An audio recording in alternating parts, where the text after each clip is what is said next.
Hey everyone, we're about to head into the Bermuda Triangle of the season, that dead zone between when people celebrate Christmas and when we hit the New Year's. That sort of 8 days when things just really shut down. And to me, friends, that's a huge opportunity. So I got some questions for you coming up.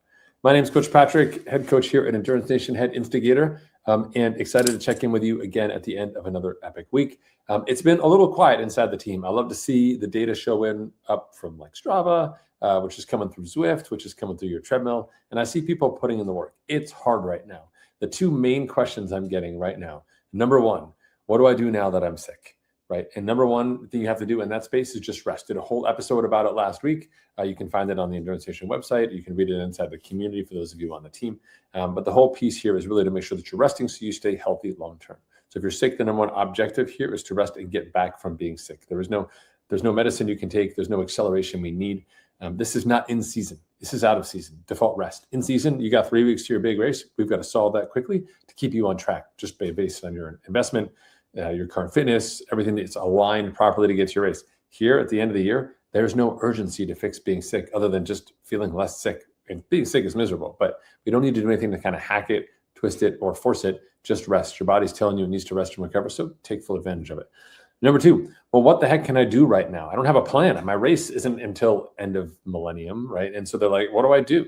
And that's really helpful. And that's really why I'm here to talk to you about today.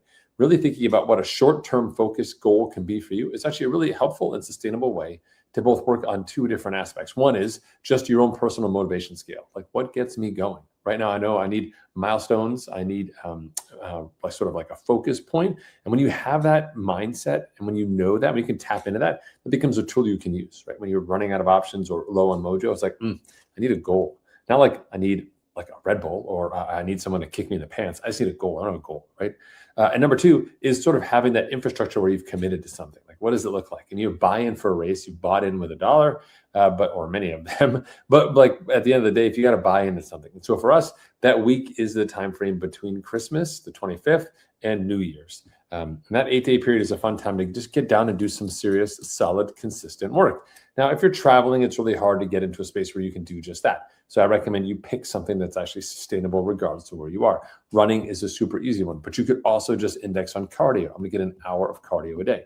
This way, if you're at home, you can ride your bike, check. If you're on the road and you can run, check. If you're in a wintry space and you can cross-country ski, check. Or you can run when you're there, check. Or you can find a pool, check. The goal here is to just keep ourselves focused over the time period. And inside Endurance Nation, we used to have a really big run challenge where people would go knucking butts and run a ton to see what's out there. So I'm curious for those of you on the team, what challenge are you interested in this winter? For me, I think the hour of cardio is a pretty straightforward and simple one based on modality and opportunity and the diversity of people who are here and the sports that you choose inside the team. But I'm curious to know, for those of you not on the team, go for it. Pick those 8 days and commit to something.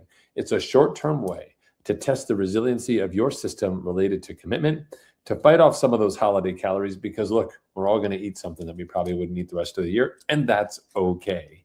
And then we want to make sure that you actually feel good going into the new year, not because you bought something or because you've committed to something, but because you are actually doing something. As an endurance athlete, your body and your mind are wired to know that action is success. So just thinking about doing something doesn't even begin to meet the bar of what success is. You may feel sort of socially, or on an intellectual level, like, hey, I'm making progress. I signed up for that thing. But deep down, we know you didn't do anything. You clicked a button. Like, let's take some action here. Let's do something. So I want to hear what you're committing to. I'll be on the road this time around, which is pretty rare for me in the holiday season. But with the kids home from college and an opportunity for us to connect, we couldn't resist. So we'll be on the road. So for me, an hour of cardio sounds about right.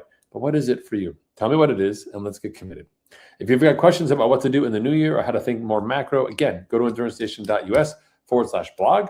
There I've got some resources for you, or find us on social media where I'm talking to you on YouTube, and also posting on Instagram about ways that you can frame your new year to be successful. All right. I often talk about races. I talk about pacing. I talk about nutrition. But this is the time of year we can dial it down a bit, shift into like second gear, take it a little bit easier, slow down, smell the roses, take a look at the scenery, enjoy it, savor where we are before we get back into the melee that is our season, the crucible that is the work we need to do to get ready, and the mayhem that is race day, which is full of excitement and fun, and always an epic finish line. Thanks for tuning in, folks. I hope you're doing well. I'll be back next week with another video, but until then, be well, be healthy, be safe, be smart, and stay active.